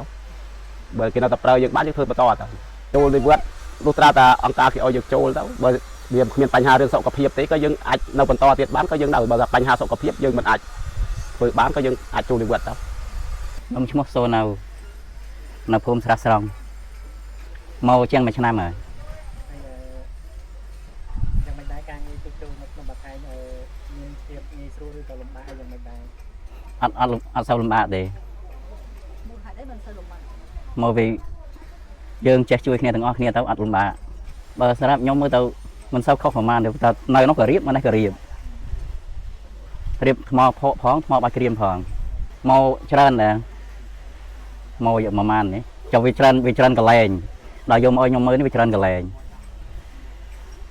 បទពិសោធន៍ជួបជុលភាសាតាំងពីពេលណាមកដល់ពេល ពី2012 គឺថាចូលដំបូង2012ហ្នឹងធ្វើអីគេដែរ អានោះក៏ខ្ញុំរៀបដែរ បាទ ថាមុននឹងចូលនឹងយើងចេះរៀបថ្មហើយគឺយ៉ាងម៉េចបាន អានោះចូលមកចាប់ផ្ដើមឲ្យខ្ញុំរៀបដល់ណែបាទរៀបអាចជើងពទាយើងហ្នឹងគឺបែងក៏ធំ ពេលដែលយើងមកជួយចូលភាសាបុកបងតាយើងចឹងណាព្រោះសบายចិត្តទេ សบาย សบายមែនទេគឺបាន បាទសบายចិត្តនឹងការងារដែលយើងជួយធ្វើការងារគ្នាបានល្អបាទធ្លាប់កើតដល់ពេលមកដល់ថាមុនដំបូងមើលទៅវារឹងថាកន្លែងបែកបាក់ទៅមើលទៅអត់សមដល់ពេលយើងរៀបទៅមើលទៅស្អាតក៏សบายចិត្ត បាទបើតាមជាក់ស្ដែងទៅតាមដែលខ្ញុំមើលការងារជាក់ស្ដែងបានន័យថាតាំងពីគាត់ចាប់តាំងពីឆ្នាំ2009រហូតដល់បច្ចុប្បន្ននេះចំពោះជីវភាពរបស់គាត់ក៏ទទួលបានការរស់នៅសមរម្យដែរបើយើងប្រៀបធៀបទៅនឹងឆ្នាំយើងចាប់ផ្ដើមដំបូងណាខ្ញុំឧទាហរណ៍ពួកគាត់ខ្លះដំបូងគាត់អត់ទាន់មានជំនាញហើយជីវភាពគាត់នៅមានការលំបាកប៉ុន្តែក្រោយពីការទទួលការងារនិងមានការងារនៅក្នុងប្រាសាទភ្នំមកខែងនេះទាំងជំនាញទាំងជីវភាពខ្ញុំគិតថាគាត់ទទួលបាននៅជីវភាពសមរម្យហើយនឹងមានបទពិសោធន៍សម្រាប់ការងារជួសជុលប្រាសាទនៅក្នុងភ្នំមកខែងហើយណាមួយទៀតនោះកាលក្នុងឆ្នាំមុនហ្នឹងក៏មានបង្កើតជាវគ្គបណ្ដុះបណ្ដាលមួយដែរគេហៅថាវគ្គបណ្ដុះបណ្ដាលផ្នែកជំនាញណារហូតដល់យើងបានមានការធ្វើជាសិក្ខាសាលាយើងមានការបង្រៀននិងបង្រឹងដល់គ្រូបានន័យថាគ្រូដែលត្រូវបង្រៀននៅផ្នែកជំនាញនៃការងារអភិរក្សហ្នឹងណារហូតដល់គ្រូហ្នឹងក៏ទទួលបានជាវិញ្ញាបនបត្រពីលោកគ្រូមកពីភ្នំពេញដែលគាត់ជាគ្រូបង្រៀនហើយក៏គាត់មានបទពិសោធន៍នៅក្នុងការបង្រៀននៅផ្នែកគ្រូបង្គោលបន្ទាប់មកទៀតក្រោយពីយើងទទួលបានចំណេះដឹងនៃការងារហ្នឹងមកគ្រូទាំងអស់ហ្នឹងបានន័យថាគ្រូហ្នឹងគឺសិតថាជាអ្នកដែលមានចំណេះជំនាញនៅក្នុងការងារអភិរក្សទាំងប្រវត្តិសាស្ត្រទាំងបុរាណវិទ្យាទាំងផ្នែកស្ថាបត្យករទាំងផ្នែកវិស្វករហើយនឹងផ្នែកស្រាវជ្រាវផ្សេងរហូតដល់យើងមានការបង្រៀននៅក្នុងមួយខែហ្នឹងដែលមានសិស្សចំនួន20នាក់គឺមកពីខាងអាជ្ញាធរជាតិអប្សរាចំនួន10នាក់ហើយនឹងមានមកពីខាងអង្គការ World Movement Fund ហ្នឹងចំនួន10នាក់រហូតដល់យើងបង្រៀនហើយយើងបានដាក់សំណើទៅខាងក្រុម expert ហៅថា ICC អង្គរហ្នឹងគាត់បានមកទស្សនាផ្ទាល់នៅការបង្រៀននៅដូចជានៅដើមខែ12ណាមុន ICC អង្គរហើយកម្រងហ្នឹងយើងត្រូវបានបង្រៀនហើយយើងនឹងមានស្នើសុំនៃការចែកវិញ្ញាបនបត្រដល់គាត់គ្រប់គ្នាក្រោយពីគាត់បញ្ចប់វគ្គទាំងទ្រឹស្ដីទាំងការអនុវត្តផ្ទាល់អញ្ចឹងប្រហែលជាមានកម្រងថានឹងរៀបចំចែកវិញ្ញាបនបត្រចំនួនសិក្ខាកាម20នាក់ហ្នឹងនៅក្នុងអាចនៅក្នុងខែ6ហ្នឹងឯងដើម្បីយើងបញ្ជាក់ថាគាត់នឹងបានចូលរួមនៃការរៀនសូត្រហើយនឹងត្រូវមានសមត្ថភាពទាំងទ្រឹស្ដីទាំងការអនុវត្ត ហើយនឹងមានការចែកជូនជាវិញ្ញាបនបត្រដើម្បីឲ្យគាត់នឹងទទួលបាននៅជាបានបញ្ជាក់មួយពីខាងអង្គការហើយនឹងអាជ្ញាធរជាតិអប្សរាការបណ្ដុះបណ្ដាលហ្នឹងបានន័យថាធម្មតាគាត់នឹងមានជំនាញហើយប៉ុន្តែគាត់អត់មានបញ្ជាក់អ្វីដែលបញ្ជាក់គាត់ថាគាត់បានចេះដឹងមែនអញ្ចឹងគាត់ត្រូវឆ្លងកាត់នៃការវឹកវើឬក៏បង្រៀនគាត់ផ្នែកទ្រឹស្ដីបន្ថែមហើយនឹងឲ្យគាត់នឹងអនុវត្តបន្ថែមហើយគាត់មានសមត្ថភាពពេញបានន័យថាគាត់ពិតជាចេះនៅការងារនឹងមែនដើម្បីលើកកម្ពស់ឲ្យគាត់នឹងពីបានន័យថាយើងពីពលករណាពីពលករធម្មតាឲ្យខ្លាយទៅជាអ្នកជំនាញនៅផ្នែកនៃការងារអភិរក្សអញ្ចឹងអាចជួយលើកតម្កើងគាត់នៅផ្នែកជំនាញបានន័យថាពីពលករដែលគ្មានជំនាញសោះរហូតដល់គាត់នឹងខ្លាយទៅជាអ្នកជំនាញនៅក្នុងការងារអភិរក្សបើតាមខ្ញុំចូលរួមបានន័យថាក្រោយពីយើងបញ្ចប់វគ្គហ្នឹងហើយថ្ងៃក្រោយប្រហែលជាយើងនឹងមានវគ្គបន្តទៀត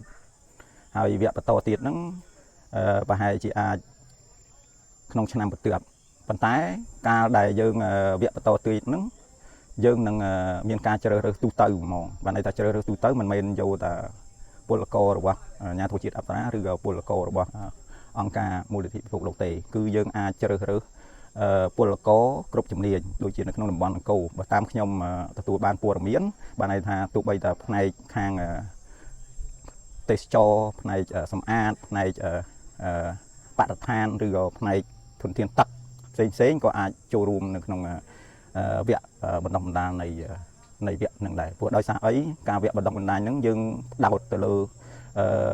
ជំនាញជាច្រើនដែលមានការងារនៅក្នុងអង្គរវត្តហ្នឹងឯងដូចជាមានខាងផ្នែកអភិរក្សផ្នែកបរិស្ថានផ្នែកប្រវត្តិសាស្ត្រផ្នែកសំណង់ក្នុងទឹកឬក៏ប្រព័ន្ធធារាសាស្ត្រផ្សេងៗដែលមានការអភិរក្សនៅក្នុងតំបន់អង្គរ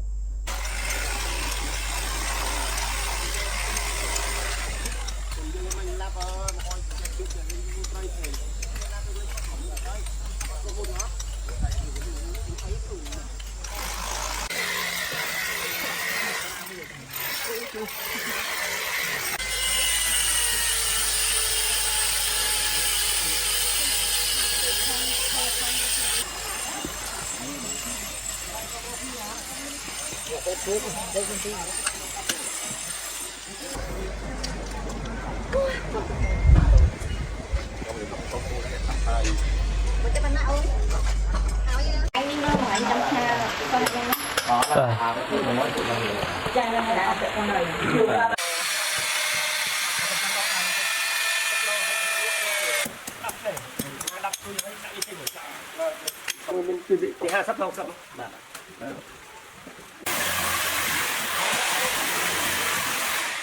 sau khi tôi nôngមកមេឲ្យចាប់ជួលក្រអាពូកដាបាទសួស្ដីខ្ញុំការងារខាងសពផ្សាយបានមកយើងព័ត៌មានដល់ថ្ងៃបុកខ្ញុំធ្វើការតាមពិតការងារកម្ពុជាត្រូវជួសជុលកម្ពុជាព្រំស៊ុយស៊ុយខាងលើហ្នឹងយើងលើកកម្រងពីយូរណាស់ហើយតែឆ្នាំនេះកិត្តិយករងគាត់សម្រាប់ឬក៏គាត់មានថវិកាសម្រាប់យើងជួសជុលអញ្ចឹងឥឡូវនេះកិត្តិយករងគាត់ឲ្យយើងមួយចំនួនដើម្បីមកដំណើរការជួសជុលធ្វើបិទproject ហ្នឹងវាមិនទាន់ធ្លាក់មកដល់ទេតែគេឲ្យយើងខ្ចីដើម្បីធ្វើការងារហ្នឹងឲ្យបានរលូនទៅមុននឹងតាប់ការមកដល់បាទហើយពួកយើងគម្រោងជួសជុលហ្នឹងគឺយើងមើលនៅលើកំពូលព្រំនៃប្រាសាទបន្ទាយសម្រាប់ហ្នឹងគឺយើងឃើញមានពូលព្រំដែលនៅឆោលើហ្នឹងខ្លះបាក់ជុំដីខ្លះបាក់ហើយទើរលងខ្លះនៅល្អអញ្ចឹងសរុបទៅដែលយើងរាប់ទៅគឺមាន310ប្រមាណនេះ319ហ្នឹងតែមិនទាន់គិតពូព្រំដែលបាក់តែមួយដីហើយយើងរើសប្រមូលទុកម្ដុំទៀតអញ្ចឹងពូព្រំហ្នឹងផ្ទៃបិទវាតូចប៉ុន្តែវាបាក់ព្រោះយើងត្រូវការឡើងទៅលើអញ្ចឹងបានយើងត្រូវការចាប់បន្ទាយជាពិសេសកពូលពុះដែលយើងថតហ្នឹងដែលយើងឡើងទៅដើម្បីយករូបដំបូលព្រំហ្នឹងយកមកជួសជុលព្រោះយើងគិតថាជួសជុលនៅលើហ្នឹងវាពិបាកព្រោះកន្លែងយើងតូចចង្អៀតហើយខ្លាំងបើមិនយើងយកមកក្រោមយើងជួសជុលជាបាលវាតាមដំណាក់កាលទៅស្រួលជាងប៉ុន្តែយើងចាប់មួយចាក់ស្ដែងតាមវិធីការចាក់ស្ដែងហើយ30ចាក់ស្ដែងនៃពូព្រំទាំងហ្នឹងខាងណាដែលខូចច្រើនជាងខាងណាតិចជាងហើយកម្ពុជាព្រំហ្នឹងយើងមើលនឹងភ្នែកយើងអត់ដឹងទេយើងឃើញប៉ុតគ្នាណា តែយើងមើលឡើងទៅចិត្តយើងឃើញដូចអានេះខ្ពស់មានទំហំធំជាងអាក្រមអញ្ចឹងដូចវាថាបើយើងមើលនេត្រាតួពាក់ fixed មកទៅឃើញតូចស្មើគ្នាដល់ពេលឈរយើងឡើងកាប់ទៅយើងឃើញមានទំហំខុសគ្នាជាងនោះគឺទឹកខាងកើតជាងខាងត្បូងបាទយើងអត់តបទេបើយើងមិនតបមកធ្វើឯកសារឡើងវិញទេយើងរាប់តាំងពីព្រំសិនទេតែយើងអាចវាស់បានយើងចង់ដឹងថាកម្រិតពីព្រំមួយពីដំបូលកម្ពស់ព្រំមួយទៅមួយប្រហែលសង់ទីម៉ែត្រប្រហែលសង់ទីម៉ែត្រហើយកម្ពស់វានឹងប្រហែលសង់ទីម៉ែត្រដែលខុសគ្នាអាចទំហំទៅធំនេះប្រហែលក៏បាច់ចម្លាក់ឆ្លាក់នៅលើនឹងតែវាដូចគ្នាឬក៏វាខុសគ្នាតិចតួចណាបាទចំពោះកម្ពស់ព្រំនឹងបើយើងមើលចាក់ស្ដែងទៅវាអាចច្រឡំនឹងសសរពេជ្រណាប៉ុន្តែបើយើងមកធ្វើការចាក់ស្ដែងយើងឃើញការខុសគ្នារបៀងពូព្រំនិងសសរពេជ្រយើងកើតវាធំជាងណាហើយក្បាច់វាញឹកជាងហើយជាពិសេសយើងឃើញថាវាមានទំហំធំជាងមកសសរពេជ្រណាហើយពូព្រំវាមានក្បាច់ភៀកក្បាច់រំហូតក្បាច់អីដូចគ្នាប៉ុន្តែគាត់វាទូចហើយវាអំបិលជាងយើងដឹងហើយថាពូព្រំនឹងកាលពីចំនួនបារាំងគាត់បានជួសជុលម្ដងហើយប៉ុន្តែក្រោយមកទៀតវាបានដាក់ឲ្យធ្លាក់មកមិនដឹងជាថាធម្មជាតិដោយសារសត្វស្វាដោយសារធម្មជាតិផ្សេងកម្លាំងកម្ដៅទឹកភ្លៀងមិនដឹងតែឃើញមួយចំនួនច្រើនធ្លាក់មកក្រោមហើយដែលបែកបាក់នោះទីមួយវាបាក់ចេញពីតំណរបស់បារាំងដែលគាត់ធ្វើគាត់បិទស៊ីម៉ងតប្រើស្នូលដែកតែស្នូលនេះខ្លីៗពេកគេវាងាយល្បេះហើយស៊ីម៉ងវាលេងចាប់តែវាអត់នៅជាប់មួយគ្នាទៀតវាងាយដួលវាធ្លាក់មកក្រោមហើយកន្លែងខ្លះបែក3 4កន្លែងខ្លះបែក2កន្លែងហើយខ្លះបាក់2កណាត់3កណាត់តាមស្ថានភាពចាស់ស្ដែងមិនដឹងថាធ្លាក់មកវាប៉ះអីខ្លះណា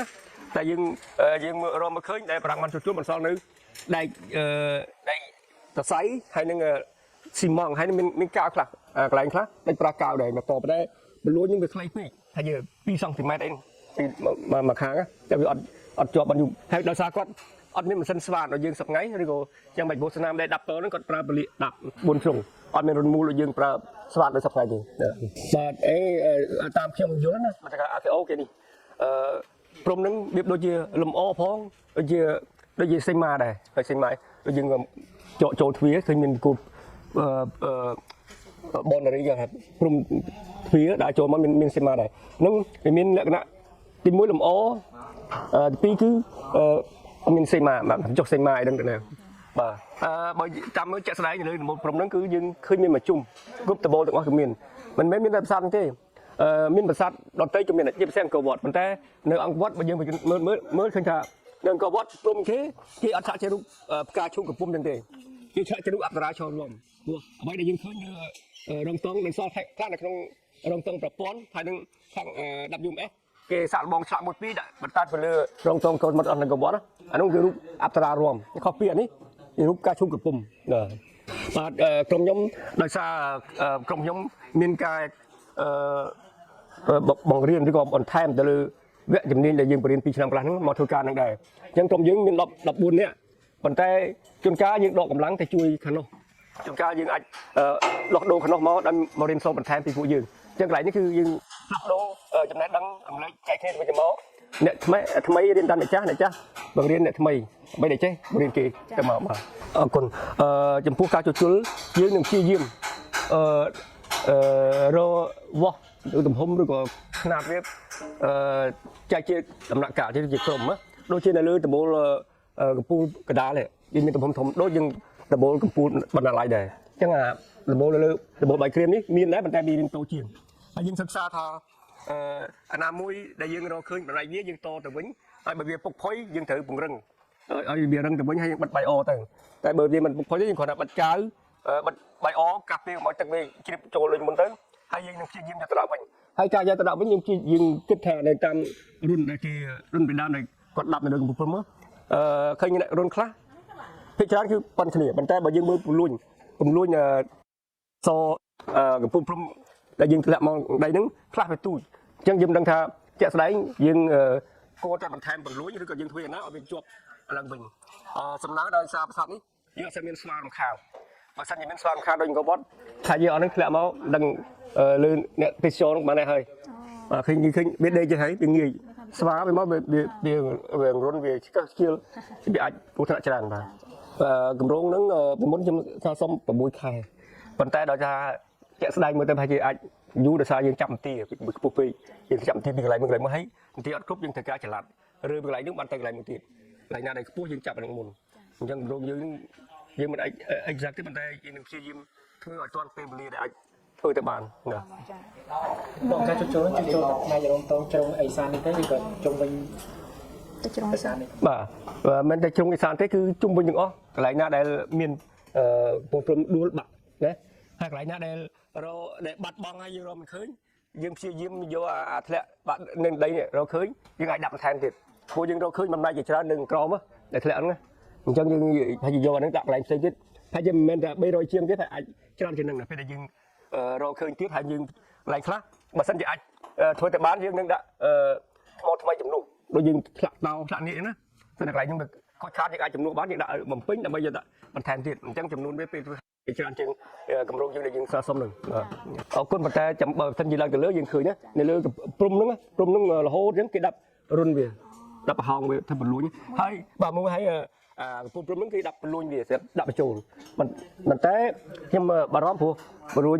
នៅនឹងកំពូលព្រំហ្នឹងខ្លះវាតូចខ្លះវាធំអញ្ចឹងបាទតូចហ្នឹងវាអាចអង្គើកអញ្ចឹងយើងត្រូវរកវិធីឲ្យណាដាក់ទៅវានឹងបើមិនវាអង្គើកវាអាចថ្ងៃណាមួយមានបញ្ហារបស់ទៅទៀតព្រោះចាំយើងពិនិត្យមើលទីនោះផ្ទាល់ឃើញតែខ្លះបលួញវាធំតែខ្លះវែងតែខ្លះខ្លីអញ្ចឹងមានការខុសគ្នាបាទហើយការធ្វើហ្នឹងថ្មតូចមិនបានវែងជុំគេយ៉ាងបានជាបលួញខ្លះវែងខ្លះខ្លីខ្លះវែងនេះគេវែងខ្លះខ្លីទៅខ្លីទៅបាទការយល់របស់យើងពេលយើងឃើញណាបាទ ការជួលកពូលព្រំនេះមានលើកតម្លៃ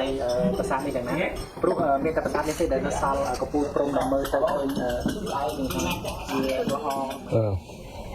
អអាហ្នឹងអាចជាចំណុចដែលខ្ញុំចង់បានព្រោះខ្ញុំថា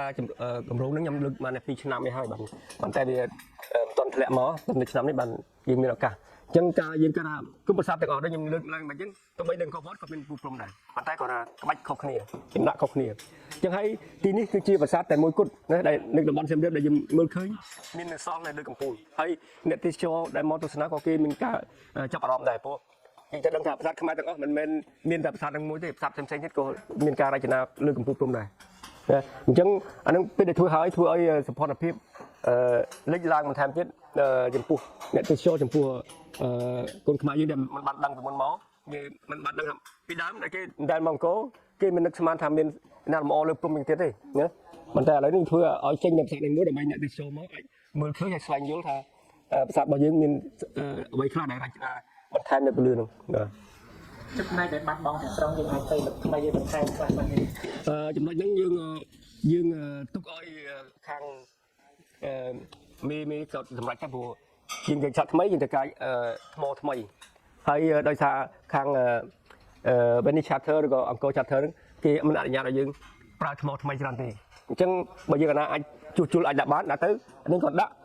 បង្ហាញជា sample ឲ្យគេយល់ថាភាសាទាំងអស់ហ្នឹងគឺមានលក្ខណៈអញ្ចឹងប៉ុន្តែថាយើងមិនដាក់ថ្មីដាក់វិញដូចជាមិនចាំបាច់ទេព្រោះវាអាហ្នឹងវាបន្ថែមទម្ងន់ណាកាលណាយើងដាក់ច្រើនថ្មមួយដុំពូព្រំដុំប្រហែលជា5គីឡូយ៉ាងតិចមួយអញ្ចឹងវាថែមទម្ងន់ប៉ុណ្ណាពេលយើងដាក់នោះបើសាច់យើងទទួលហើយបើសិនជាយើងដាក់គ្រាន់តែលម្អឬក៏តែបង្ហាញឲ្យគេស្វែងយល់ពីភាសាខ្មែរហើយបានតែអនាគតទៅដឹងយ៉ាងណាទេចំនួនក្រោយទៀតគេអាចរកវិធីល្អជាងយើងឬក៏មានចែកទេសល្អជាងយើងគេដាក់ទៀតក៏ដាក់ទៅប៉ុន្តែឥឡូវនេះគឺយើងរក្សាអ្វីដែលមានហើយជា sample ជាឧទាហរណ៍ដល់អ្នកទេសចរខ្មែរនិងអន្តរជាតិគេបានយល់ពីភាសាខ្មែរយើងបាទបងខាងពីកពូលព្រំដែលខូចខាតចង់ថាកពូលព្រំមានការខូចខាតអីដែរយ៉ាងណាថ្មកំពូលថ្មហ្នឹងអត់មានបញ្ហាទេភាគច្រើនគឺសឹង90%នៅស្ងៀមមិនសិនលើកឡើងតែគ្រឹះអីវាហាយវាគ្រាអីបានវានេះបើសិនជាគ្រឹះអីមុំទុំថ្មហ្នឹងអត់តែណាទេបាក់តែព្រំទេអាកំពូលព្រំទេចុះជ្រុងណាដែលនៅអាកពូលព្រំនេះច្រើនជាងគេហើយជ្រុងណាដែលខូចខាតខ្លាំងជាងគេមានតែទីខាងកើតទេដែលមានកំពូលព្រំច្រើនខាងក្រោយអត់មានទេបាត់អស់ហើយមានទីខាងកើតជាពិសេសមុខនោះបណ្ដាឡាយទាំងពីរហើយនឹងពុកកណ្ដាលហើយរងតងខាងមុខខាងក្រោយនោះ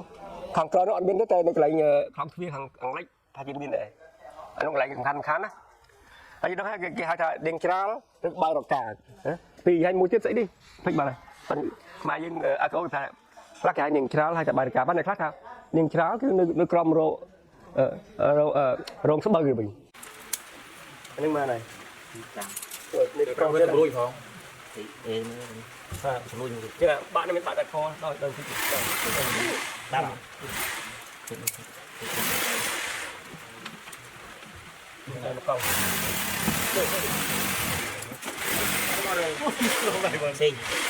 bạn này đi xong rồi đấy nè anh ấy đấy thì không cái này đi tay thì trăm rau thôi anh cứ đi tay tiếp luôn này cái việc thì trăm đó đây là cái này đặt lại năm như vậy hai thứ một chất lượng thì bố này phải chờ tí và chia tên cho tầm láng bạn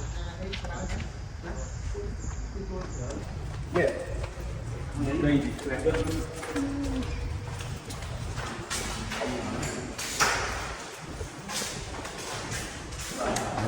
có chưa được cái chung chung này có chưa được làm ra mặt đang đi chung chung này rồi bạn sẽ kêu ập ra bạn đi và បាទសូមជំរាបសួរសូមអរគុណ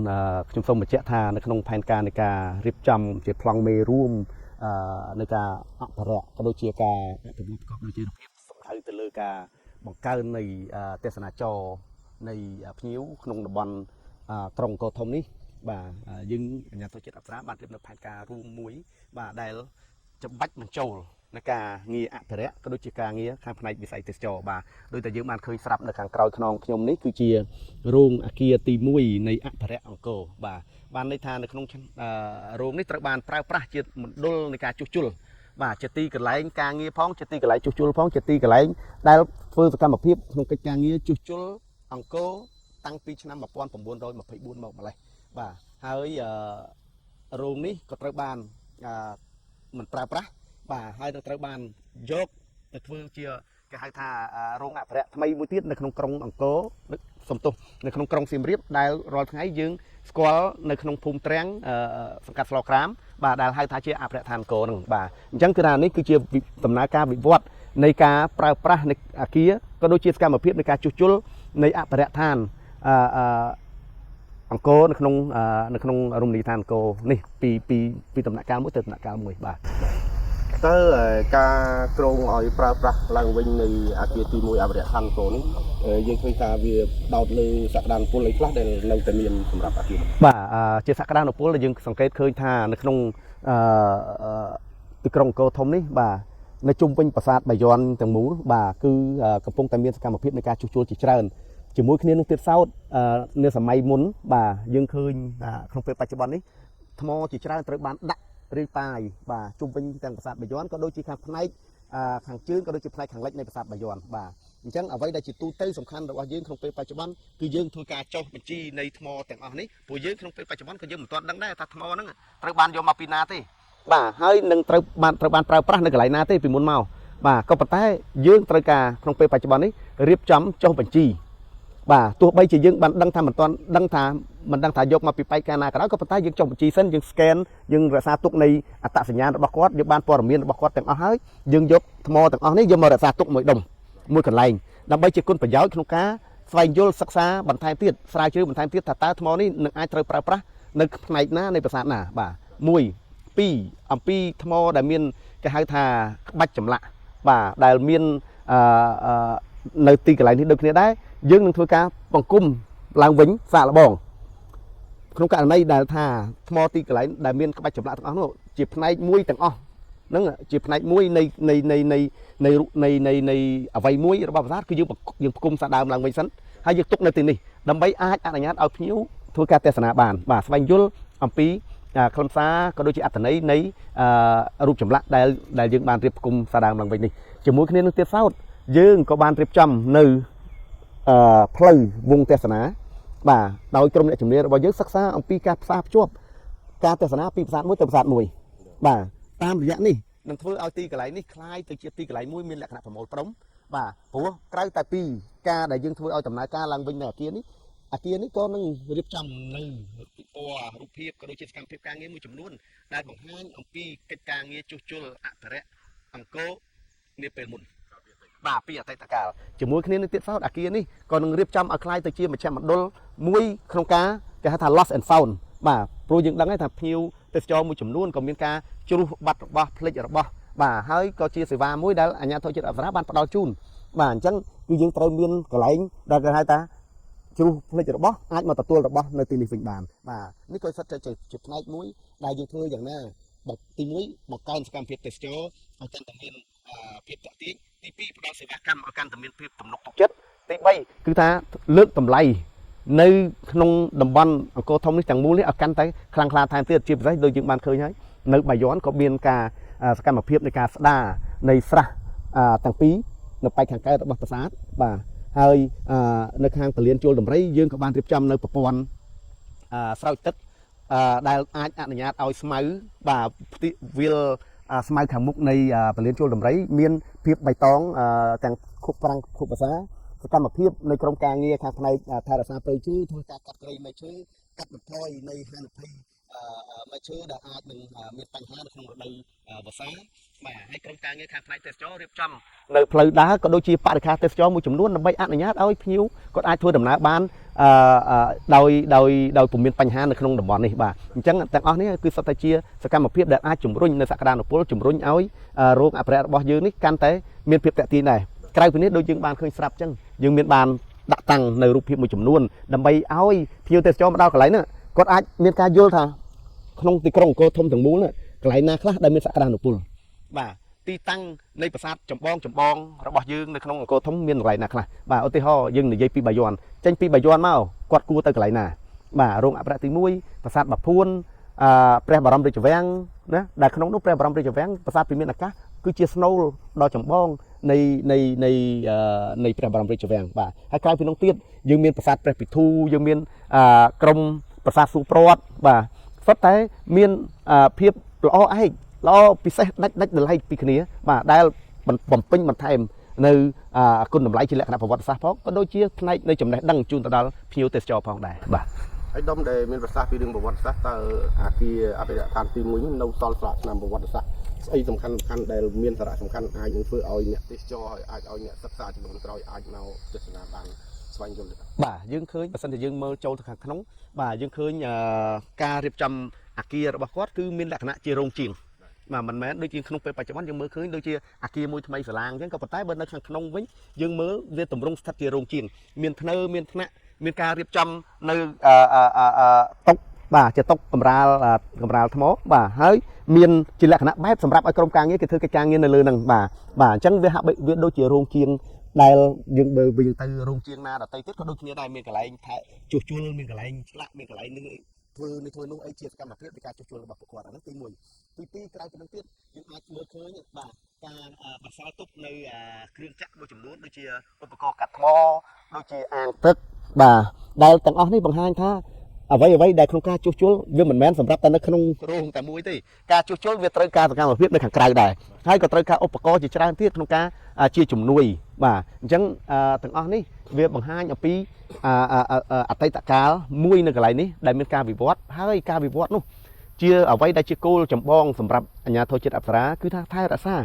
នៅអ្វីដែលជាប្រវត្តិនៃអតីតកាលគឺជាការកសាងនៅបច្ចុប្បន្នភាពគឺជាមូលដ្ឋានគ្រឹះនៃការកសាងនៅអនាគតអញ្ចឹងទាំង3ចំណុចនេះ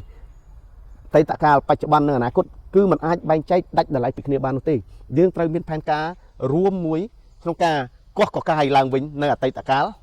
រំលឹកពីអតីតកាលដែលអាចធ្វើឲ្យយើងក្នុងពេលបច្ចុប្បន្ននេះមានការឈររឹងមាំនៅទីនេះបាទការឈររឹងមាំរបស់យើងនៅទីនេះគិតជាផែនការទៅថ្ងៃអនាគតដើម្បីបង្កើន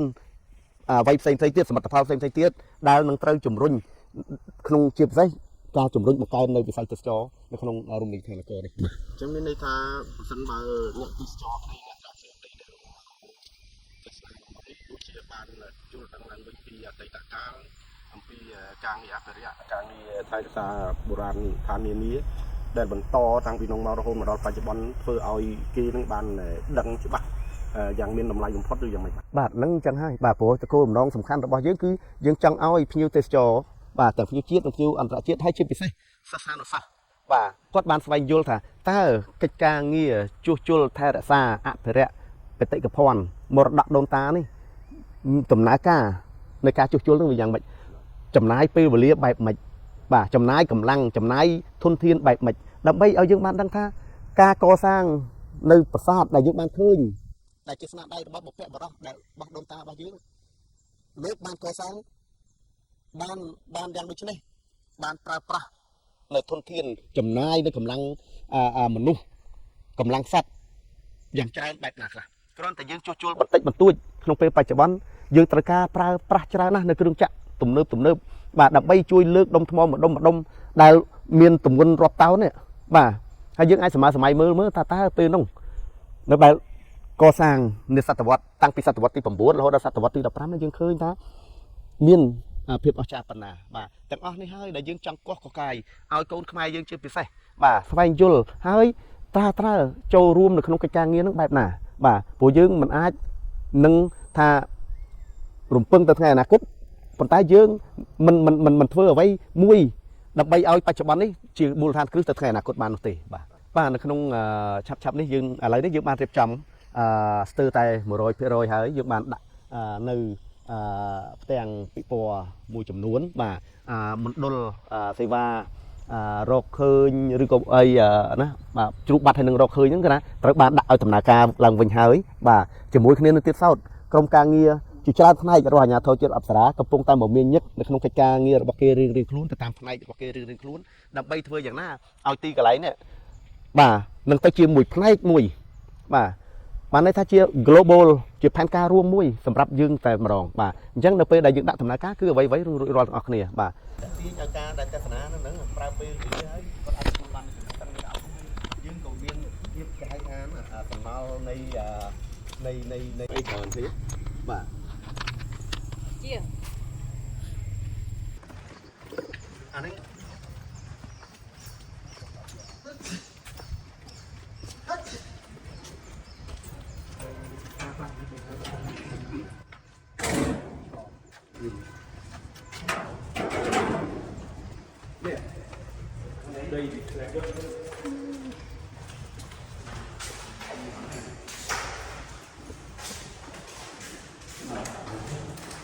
បាត់ភ្លើងនៅថ្នាក់បាទអញ្ចឹងស្ទើរតែកន្លែងដែលយើងដាក់សម្ភារៈដាក់កដាក់នេះរកជួលនៅនេះបាទទៅពូនឹងគេទៅចូលជួលទៅបាទអញ្ចឹងស្ទើរតែភ្លើងគេដាក់ទៅការងារហ្នឹងលំងចាស់មកអ្វីដែលយើងឃើញនៅក្នុងនោះគឺប៉ុន្តែជាលំងចាស់ទាំងអស់គាត់ថាយើងចង់និយាយឲ្យមកឆ្លៃវិញទៅប៉ុណ្ណឹងទេបាទយើងបានមកយើងដាក់បរិមាណយើងដាក់គាត់និយាយណៃខ្លះបាទក៏យើងនឹងធ្វើការជួបជុំដែរក៏យើងប្រើប្រាស់សម្រាប់ការជួបជុំដែរមិនមែនថាយើងអត់ប្រើប្រាស់ទេបាទតែបើដាក់តាមគាត់តែយើងធ្វើការពិភាក្សាបាទតុកពីដើមរបស់គេអញ្ចឹងបាទយើងគាត់តែសម្អាតយើងក៏ជួបជុំយើងមានថ្ងៃមានថតទូទៅតែបោះគេទៅនឹងចិត្តគ្រូបាទមានតែមួយទេបាទហើយនៅលើយើងដាក់នៅប្រាក់យើងដាក់បង្ហាញនៅឧបករណ៍ជួសជុលនៅពេលនោះបាទក៏យើងដាក់នៅកំ ប្លែកបាទនៅ